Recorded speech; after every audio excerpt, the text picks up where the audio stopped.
오늘 우리 주님께서 주의 형제 야고보를 통해서 주시는 말씀은 겸손에 대한 문제입니다. 낮아지는 것에 대한 문제입니다. 우리 어저께 이제 보게 된 본문의 내용은 뭐였냐면 다툼과 싸움이었습니다. 전쟁 같은 일이 일어난다는 것입니다. 여기 4장 1절에 나와 있는 싸움은 전쟁을 의미하는 것이고, 전쟁 같은 일이 우리 믿는 자들의 공동체 가운데 일어난다는 것이죠. 그런데 그 문제는 그냥 우리 믿는 자들끼리 싸우는 것에서 끝나는 문제가 아니라 5절에 말씀하시는 대로는 너희는 하나님이 우리 속에 거하게 하신 성령이 시기하기까지 사모한다 하신 말씀을 헛된 줄로 생각하느냐, 이렇게 말씀하시면서 성령을 끌어와서 말씀하세요. 그러니까 우리 신자들끼리 싸우는 문제는 그냥 그 문제, 대인관계의 문제가 아니라 대신관계의 문제까지 미치는 문제다, 이렇게 말씀하세요. 그러니까 이 분쟁의 문제를 해결하려면 포커스를 사람에게 맞추면 그건 잘못된 해결 방법이라는 거예요. 그러면 잘된 해결 방법은 무엇이냐? 하나님께 집중하는 거예요. 하나님의 은혜를 구하는 것이라는 겁니다. 그래서 6절에 보시면 그러나 더욱 큰 은혜를 주시나니, 그렇게 말씀하세요. 하나님이 우리에게 은혜를 주시죠. 우리를 선택하셨고 우리를 부르셨어요. 그리고 peace with God, 하나님과 더불어 화평을 누리게 하셨어요. 하나님과 우리가 원래 원수 되었거든요. 우리가 죄인이었기 때문에 원수된 자였는데, 이제 그리스도 예수로 말미암아 우리가 원수된 관계를 해소하고 하나님과 화목하게 된 관계, 화해한 관계, 그래서 우리가 하나님의 자녀가 되는 거예요. 하나님의 자녀가 되게 하시고, 그리고 성령님이 우리 가운데 오셔서 우리 안에 거하시는 내주의 은혜, 내주하신다는 말은, 안에 거하신다는 말은 우리에게 말씀하시고 우리 곁에서 우리를 강하게 하시고 우리를 인도하신다는 얘기죠. 그래서 성령의 내주의 은혜까지 그렇게 가는 거죠. 그런데 그 은혜, 그 하나님께서 내주하시는 은혜와 더불어서 더한 은혜를, 그러나 더욱 큰 은혜를 주시나니, 이렇게 말씀하시는 거예요. 더욱 큰 은혜가 우리에게 있다는 것이죠. 성령이 내주하시는 그 은혜, 우리를 예수 그리스도 안에서 구원하시고 그리고 하나님과 화목하게 하신 것보다 더 큰 은혜가 도대체 뭐가 있을까요? 그걸 지금 야고보는 이야기하고 있는 거예요. 그러나 더욱 큰 은혜를 주시나니, 우리가 기본적으로 그리스도인이 가지고 있는 그 은혜보다 더 큰 은혜가 뭐냐? 그러므로 일렀을 때 하나님이 교만한 자를 물리치시고 겸손한 자에게 은혜를 주신다 하였느니라. 겸손한 자에게 주시는 은혜가 있다고 얘기하시는 거예요. 여러분, 겸손한 자에게 기본적으로 하나님께서 하나님의 자녀에게 누리게 하시는 은혜보다 더한 은혜를 주신다고 말씀하시니, 그 은혜를 받아 누리시는 여러분 되시기를 주님의 이름으로 축복합니다. 여러분, 그 은혜는 첫 번째, 교만한 자는 받을 수 없는 그런 은혜라는 거예요. 그러므로 일렀으되 하나님이 교만한 자를 물리치신다, 그렇게 말씀하십니다. 여러분, 그런 이 속담이 있대요. 신들이, 그러니까 이건 다신교 사회 가운데 헬라 문화권이죠. 헬라 문화권 가운데 이제 자주 통용되는 그런 속담이, 신들이 파멸시키기 원하는 자는 먼저 미치게 만든다, 그렇게 얘기한다는 거예요. 근데 그 미치게 만든다는 게 어떻게 미치게 만드냐 하면 거만 방자하게 만든다는 거예요. 거만하게 거들먹거리고 방자하게 함부로 행동하게 만든다는 것입니다.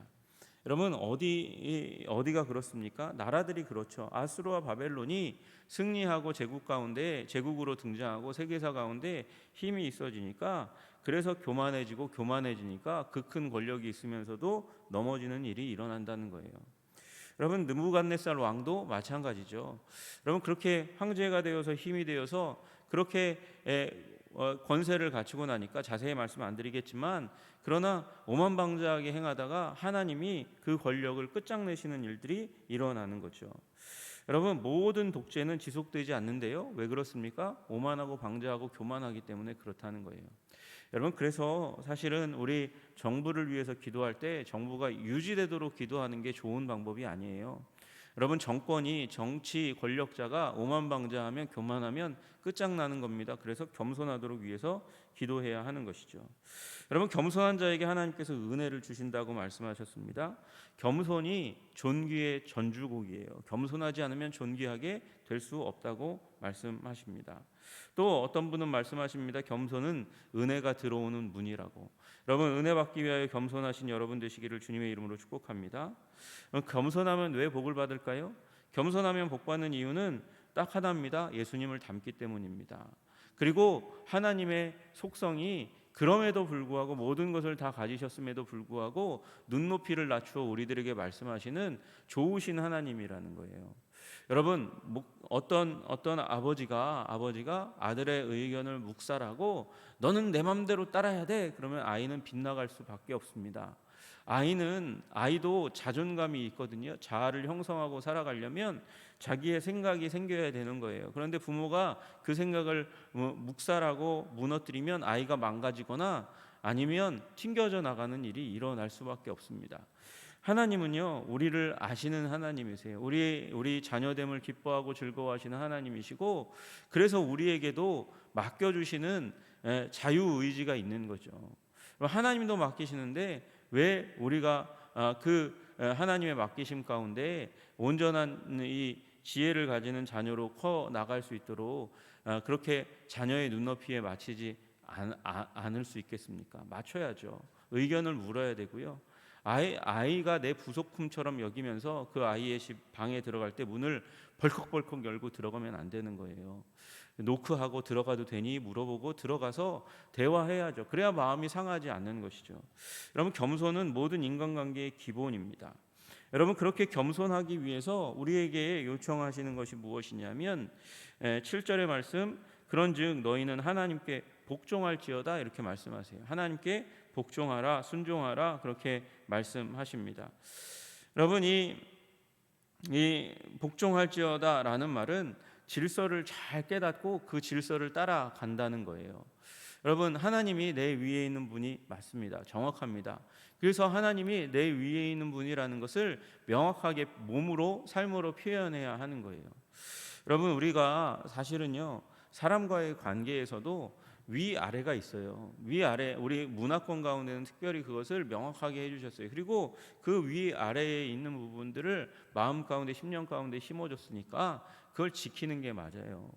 여러분, 제가 한 번은 우리 공동체, 훈련받는 그런 훈련 공동체 가운데서 평소에도 얼굴을 좀 봐왔어요. 아마 처음 본 사람이라면 조금 마음이 편했을지 모르겠는데, 그래도 얼굴을 계속해서 봐왔던 사람들끼리라서 딱 모아서 이렇게 강사님이 두 명씩 짝을 지으라는 거예요. 언제 한번 우리 교회도 해봤으면 좋겠어요. 2명씩 한번 짝을 지어보라는 거예요. 짝을 짓 때 3살 이상 정도 차이 나도록 그렇게 짝을 지으래요. 딱 짝을 지었어요. 짝을 짓고 나서 그 다음에 시킨 게 뭐냐면 나이를 불문하고 반말을 하라는 거예요. 반말로 대화를 하라는 거예요. 야자를 까라는 거죠. 근데 이게 야자가요, 술자리에서 사람들이, 우리 한국 사람들은 술자리에 많이 하잖아요. 그때에 한 사람을 놓고 여러 사람이 하는 건 할 수 있을지 모르겠어요. 그런데 이 앞에 사람 딱 1대1로 해놓고 3살 이상, 한 5살 차이 나는 사람에게 반말로 대화하는 것, 그건 쉬운 일이 아니에요. 그래서 두 손 두 발 다 들고 못하겠다고 다 모든 사람들이 그렇게 손을 들었어요. 여러분, 하물며 나이도 이렇게 극복하기 힘든 문제거든요. 그런데 어떻게 하나님과 우리가 그 차이를 극복할 수 있겠습니까? 개길 수 있겠습니까? 그래서 안 된다는 거죠. 복종하라고 말씀하시는 거예요. 여러분, 주님께 복종하시는 여러분 되시기를 주님의 이름으로 축복합니다. 하나님이 말씀하시면 여러분, 우리 순종하는 자가 되어야 하는 것이죠. 이해하고 그 다음에 우리가 순종할게요. 여러분, 그건 순종이 아니에요. 그건 믿는 게 아니에요. 여러분, 세상 이치를 어떻게 다 깨닫고 여러분 어떻게 세상 일을 할 수 있겠어요? 한국 사람 중에서 제일 안 하는 일 중에 하나가 뭐냐면 설명서를 다 읽는 거예요. 설명서를 다 읽으면 다 이해할 수 있겠죠. 그런데 그거 답답해서 어떻게 합니까? 그 시간이 얼마나 걸려야 됩니까? 심지어 하나님을 다 이해하고 하나님의 명령을 다 이해한 다음에 순종하는 게 가능합니까? 여러분, 그러니까 순복하라고 말씀하시는 거예요. 순복하시는 여러분 되시기를 주님의 이름으로 축복합니다. 그리고 순복하는 것과 더불어서 우리가 해야 될 일이 뭐냐면 마귀를 대적하는 것입니다. 마귀를 대적하라, 그리하면 너희를 피하리라. 여러분, 분쟁하는 이유가 무엇입니까? 우리의 마음이 정욕적이기 때문에 그래요. 그리고 세상적이기 때문에 그래요. 그리고 또 하나 가장 중요한 부분, 마귀적이기 때문에 그래요. 마귀에게 휩쓸리기 때문에 그래요. 여러분, 이 정욕적이며 세속적인 그 배후에는 마귀적인 부분이 있어요. 마귀가 역사하는 부분이 있단 말이죠. 그러니까 마귀를 대적하라고 이야기하는 것입니다. 여러분, 마귀를 대적하시는 여러분 되시기를 주님의 이름으로 축복합니다. 여러분, 마귀는요, 우리에게 온갖 일을 다 합니다. 여러분, 예수님을 시험하듯이 우리를 시험합니다. 여러분, 가룟 유다에게 있어서 어떻게 열둘 중에 하나인 가룟 유다인이라 부르는 유다에게 사탄이 들어가니, 우리 안에 들어와서, 우리 인격 가운데 들어와서, 예수님이 우리 마음 가운데 들어와서 역사하시듯이 사단도 우리 마음 가운데서 들어와서 역사하는 일이 일어나는 거예요. 여러분, 베드로를 밀가부르듯이 까불었다고 그렇게 누가복음 22장 31절에 말씀하십니다. 여러분, 그리고 사역을 막는 게 또 마귀의 역사일 수 있어요. 사도 바울이 그랬죠. 데살로니가 전서 2장 18절에 그러므로 나 바울은 한 번, 두 번 너희에게 가고자 하였으나 사탄이 우리를 막았도다. 여러분, 괜히 얘기하는 게 아니에요. 계획을 세우고 기도했고 그리고 추진하려고 하는데 사단이 가끔씩 그런 주의 사역을 막아서 사람들의 마음을 어지럽게 만들고 낭망하게 만드는 일이 일어나는 것이죠. 여러분, 그러니까 여러분의 마음이 어지럽고 심란하고 그리고 우리의 사역이 막힐 때, 시험이 일어난다고 생각할 때 마귀를 대적하시는 여러분 되시기를 주님의 이름으로 축복합니다. 여러분, 마귀가 또 우리를 괴롭히는 일 가운데 하나는 우리에게 쾌락을 제공하는 거예요. 즐거움을 제공하는 거예요. 그래서 거기에 탐닉하게 만들고 빠지게 만들어서, 그래서 우리의 영혼이 부패하는 줄도 모르고 그 가운데서 있다가 익사하게 만드는 일들이 일어나는 것이죠. 여러분, 우리 말씀하십니다. 우리 사도 바울이 말씀하십니다. 마귀의 계계를 능히 대적하기 위하여 하나님의 전신갑주를 입으라. 마귀를 대적하기 위하여 하나님의 은혜 가운데 더욱더 깊이 들어가는 여러분 되시기를 주님의 이름으로 축복합니다. 여러분, 우리가 마귀를 대적할 수 있는 능력을 가지기 위해서는 어떻게 해야 될까요? 그게 사실은 순복이라는 방식이에요. 겸손이라는 방식이죠. 여러분, 여기 물컵이 있는데 이 물컵이 비었어요. 비면 어떻게 해야 됩니까? 채워야 되죠. 채우려면 어떻게 해야 됩니까? 물주전자 밑에다 둬야 되는 거예요. 물주전자 위에 둬서는 여기 이 빈 컵에 물이 채워질 수가 결코 없어요. 여러분, 밑에 두어야 돼요. 우리 하나님의 권세 아래 우리를 두어야 하나님이 우리를 채울 수 있는 거지, 우리가 교만하게 여기면, 여러분, 우리가 은혜 받는 방식 중에 하나가 무엇입니까? 기도하는 것이고 말씀 듣는 것입니다. 여러분, 제가 말하지만 부족하고 연약한 경륜도 없는 멍청한 제가 얘기하지만, 제가 얘기할 때 되도록이면 제 말을 안 하려고 합니다. 왜 그렇습니까? 제 말은 영향력이 없어요. 능력이 없어요. 제 말이 아니라 무슨 말을 하려고요? 성경의 말씀, 하나님의 말씀을 하려고 노력하고 있습니다.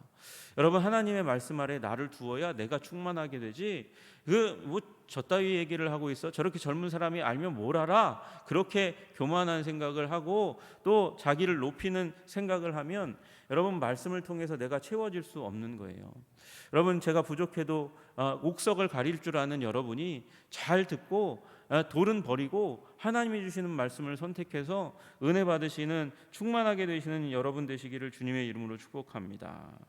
여러분, 그래서 말씀하세요. 너희는 하나님께 복종할지어다 마귀를 대적하라. 그리하면 너희를 피하리라. 피하게 된다는 거죠. 마귀가 우리를 피하는 삶, 마귀가 우리 삶 가운데 얼씬도 못하는 삶을 살아가게 될 줄로 믿으시기를 주님의 이름으로 축복합니다.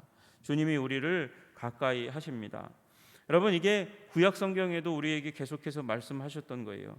그러므로 너는 그들에게 말하기를 만군의 여호와께서 이처럼 이르시되 너희는 내게로 돌아오라. 만군의 여호와의 말이니라. 그리하면 내가 너희에게로 돌아가리라. 만군의 여호와의 말이니라. 스가랴서 1장 3절의 말씀이거든요.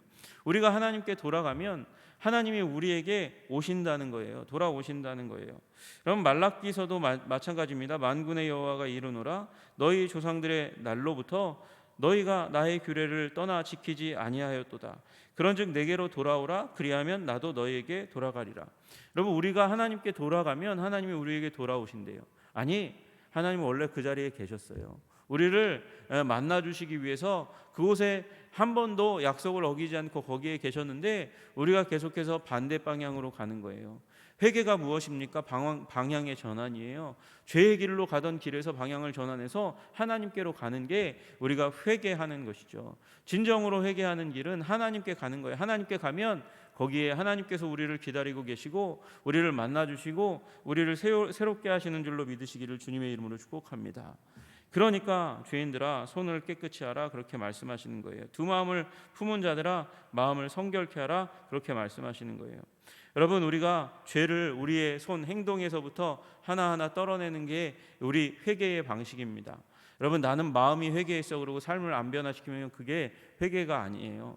그렇다고 마음이 안 변하는 것도 회개가 아니니까 두 마음을 품은 자들아 세상과 한쪽 눈은 세상을 쳐다보고 하나는 하나님이 원하시는 게 뭔가 그렇게 자꾸 마음이 나누어지면 두 마음을 품으면 온 마음이 아니면 온전한 마음이 아니면 하나된 마음, 그걸 우리는 성결이라고 얘기하는 거거든요. 성결한 마음을 품지 않으면 안 되는 거예요. 여러분, 그래서 두 마음을 품지 말고 우리 손을 깨끗이 하여 성결하게 죄인들의 습성에서부터 벗어나는 삶이 사라져야 하는 것이죠. 여러분, 그런데 이게 잘 됩니까? 잘 안 됩니다. 잘 될 리가 있나요? 우리는 죄인이니까. 여러분, 그러니까 우리에게 말씀하시는 게 뭐냐면 슬퍼하며 애통하며 울지어다 그렇게 말씀하시는 거예요. 여러분, 울라는 거예요.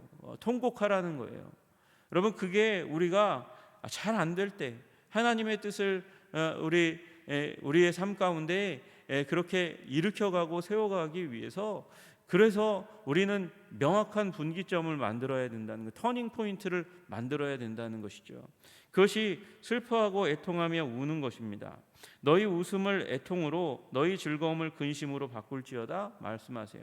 여러분, 이게 무슨 말이에요? 앞에 구절의 의지에서 얘기하면 죄를 짓는데 손이 더러운데도 불구하고 두 마음을 품는데도 불구하고 I'm okay, 나는 괜찮아, 나는 문제 없어 라고 얘기하면서 죄악과 함께 있는 기쁨 가운데 있는 것을 부끄러워하지 않으면서 완전히 하나님께 돌아가지 않았음에도 불구하고 적당한 이 자리 가운데서 그냥 스탠스 가운데서 나는 괜찮아 얘기하고, 그리고 죄악과 더불어서 첨벙첨벙하는 그 자리에 있는 그 자리에 있는 것을 만족으로 여기지 말라는 거예요. 더 돌이켜 나오라는 것이죠. 슬퍼하고 애통하고 완전한 분기점을 만들어서 거기를 디딤돌로 삼아서, 그래서 삶이 거룩해져야 된다고, 죄인의 길에서부터 우리가 완전히 빠져나와야 된다고 그렇게 말씀하시는 것입니다.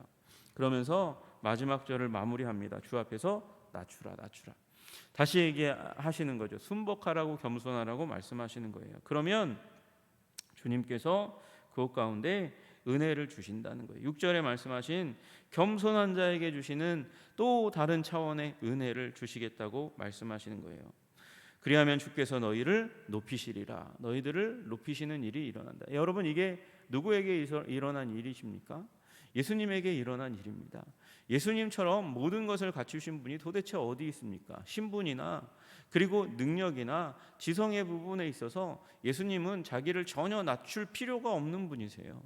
여러분, 그런데 예수님께서 자기를 비워, 케노시스, 이게 성탄절의 의미죠. 그분이 자기를 완전히 비워 종의 형체를 가지고 이 땅 가운데 태어나셔서 아기로 태어나셔서, 여러분, 아기로 태어났다는 것은 생사 여탈권을 그 주위에 있는 사람들에게 맡길 수밖에 없는 연약한 존재가 되었다는 거예요. 무력한 존재가 되었다는 것이죠. 그저 부모가 한번 실수해가지고 밥만 주지 먹을 것을 주지 않아도 죽을 수밖에 없는 존재.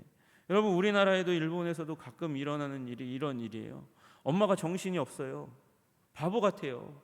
그래가지고 한순간 잠깐 일본에서 빠찡코 집에 들어갔다가 나오겠다고 그렇게 들어갔다 나오다가 유혹에 이끌려 계속 그 기계 앞에 있다가 차 안에 있던 아이를 죽이는 일이 얼마나 많이 일어납니까? 여러분, 우리 어른들 가운데서도 건망증이 있는 어른이 아이를 유치원에 데리고 가야 되는데, 근데 그 아이를 뒷자리에 놓고 회사 갔다가 까맣게 잃어버리고 그렇고 아이가 죽는 일이 일어나요.